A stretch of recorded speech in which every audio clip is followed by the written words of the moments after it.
लोग 40 साल से ममता बनर्जी के साथ पॉलिटिक्स कर रहे हैं, वो लोग ममता बनर्जी को छोड़ के जा रहे हैं और दोनों ही बोल रहे हैं कि हम छोड़ रहे हैं अभिषेक बनर्जी के लिए। अनुब्रत मंडल बोल रहे हैं अभिषेक के लिए मैं जेल गया था। सिर्फ मदन मित्रा ही नहीं, अनुब्रत मंडल भी आज ममता दीदी को छोड़ के ऋतुव्रत कैंप में चला गया है।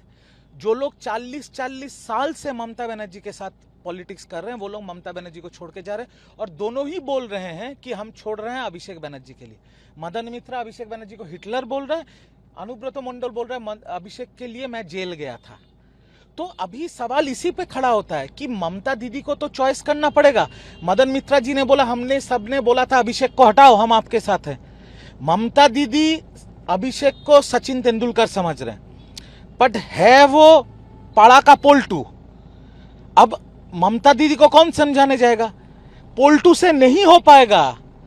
अब ममता दीदी शायद उसको बचा रहे हैं क्योंकि पूरा इतना साल का जो भ्रष्टाचार का पैसा अभिषेक उठाया है, ये इसका तो नॉलेज सिर्फ उसी के पास है ना कि देश में विदेश में कहां क्या रखा हुआ है।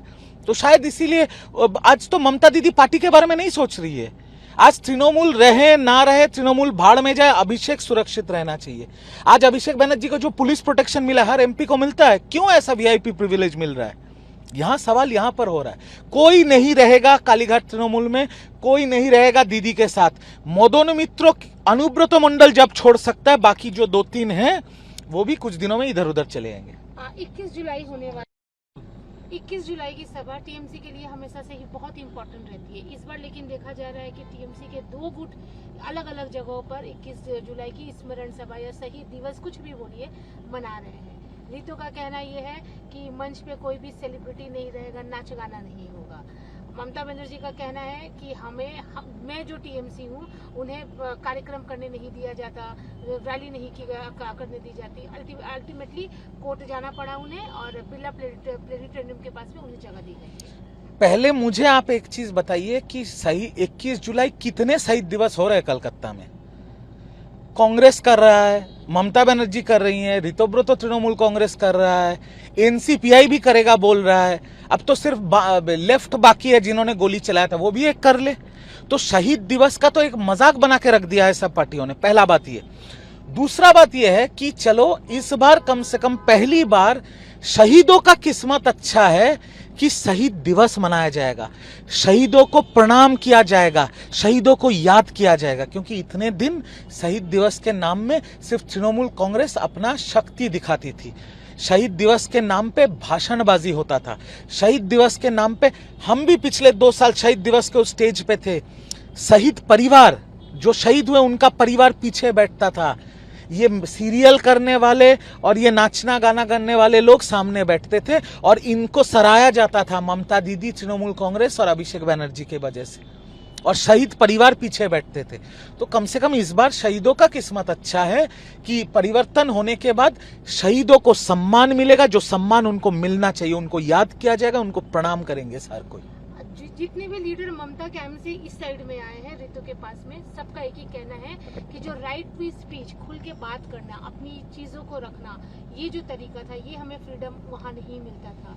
और इस कैंप में एटलीस्ट हमें जो भी कहना होता है हम लोग सब एक साथ मिलकर करते हैं, फिर डिसाइड होता है क्या करना है। तृणमूल कांग्रेस तो यही था।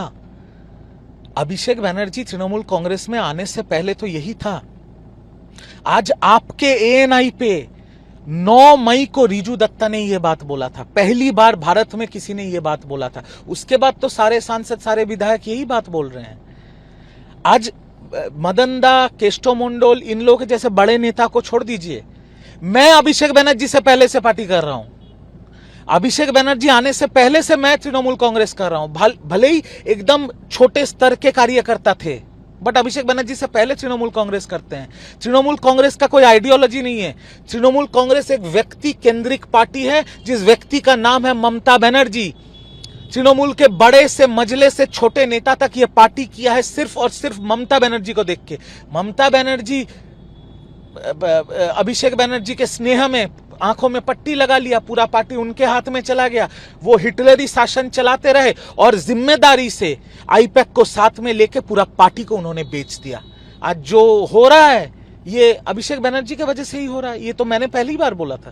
लगभग नहीं था, सब अभिषेक बनर्जी को ही वजह बता रहे हैं, बट ममता बनर्जी को ये चीज रियलाइज नहीं हो रहा है। देखते देखते पार्टी विलुप्त के मोड़ पर आ गई है। ममता दीदी ने पार्टी बनाया था, ममता दीदी ने तृणमूल कांग्रेस का जन्म दिया था, और मुझे ये बहुत दुख होता है ये बोलने के लिए, because I am very grateful to Mamata Banerjee. आज जितना भी परिचिति है, आज जहां भी रिजू दत्ता है, जो भी बना है वो ममता दीदी के आशीर्वाद से बना है। आज मुझे ये बहुत खराब लग रहा है ये बोलने में कि ममता दीदी के रहते ये पार्टी ममता दीदी की आंखों के सामने खत्म हो जा रहा है। और एक व्यक्ति के लिए आज भी देखिए, हर एक व्यक्ति जो रितोब्रतो कैंप में गया है, जो पुराने सीनियर व्यक्ति हैं, जिन्होंने लेफ्ट शासन में ममता दीदी के साथ विपक्ष का लड़ाई लड़ा था, वो लोग भी बोल रहे हैं अभिषेक को साइड कीजिए, हम आपके साथ हैं। दीदी क्यों नहीं साइड कर पा रहे हैं इसको? कौन है ये? क्या किया है? कभी रास्ते पे दीवार लिखा है? कभी पार्टी का झंडा पकड़ा है? कभी हम लोगों के साथ, कार्यकर्ताओं के साथ जुलूस किया? पार्टी के पहले दिन से तो सिर्फ जीप में खड़े होकर हाथ हिलाया है। फिर पार्टी में घुसते ही बिना पार्टी के एमपी का टिकट, और शुभेंदु अधिकारी जो बंगाल के मुख्यमंत्री, शुभेंदु अधिकारी को हटा के यूथ के प्रेसिडेंट बन गए।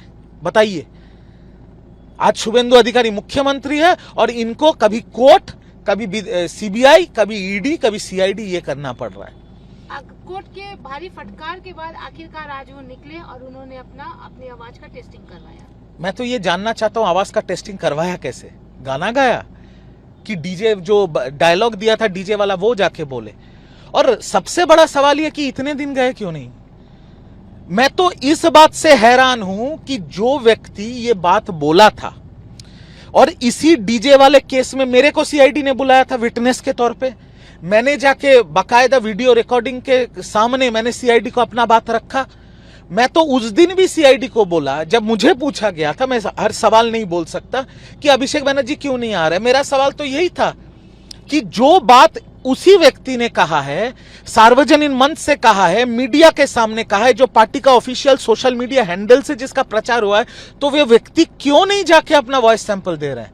शायद और बाकी जो केसेस हैं जहां पर कुछ वॉइस सैंपल्स है, शायद वहां पर मैचिंग हो जाएगा, और मैचिंग हो जाने से तो फिर दिक्कत बढ़ जाएगी। एक और चीज है, ममता बनर्जी लाइव आई थी आज, उन्होंने एक बार फिर से पुलिस को ही टारगेट किया, बोला बीजेपी का होकर काम कर रही है। अपनी हार को लेकर फिर से उन्होंने यही कहा कि मैं हारी नहीं, हमें हराया गया है। अल्टीमेटली उनका अभी तक वो जो मोड है वहीं पे अटका हुआ है। मुझे खराब लगता है दीदी के लिए, खराब लगता है। एक इंग्लिश में कहावत है, if an ostrich puts her head in the sand does not mean there is a storm brewing outside. तो दीदी अभी घर पे है, दीदी का आंदोलन सिर्फ फेसबुक लाइव पे है। दीदी डिस्ट्रिक्ट्स नहीं घूम रहे हैं, दीदी कर्मियों के पास नहीं जा रहे हैं। उस दिन भी जो जुलूस हुआ, वहां पर तृणमूल के जो बच्चे हैं वो लोग मार खा रहे थे, दीदी नहीं गई थी। दीदी अपने घर में जो लोग मार खा के आके लेट गए थे उनको हॉस्पिटल भेजा उन्होंने, और उस गुस्से में 2-3 थप्पड़ भी लगा दिया अपने लड़कों को। चलिए दीदी है, सब चलता है, वो हमें भी 2 थप्पड़ मान दे, हम सर झुका के मान लेंगे। पर बात यह है कि दीदी का आंदोलन तो अभी फेसबुक पे है। ये देख के मुझे खराब लगता है। और एक व्यक्ति के लिए दीदी भी खत्म, तृणमूल भी खत्म। टाटा बाय बाय, खत्म।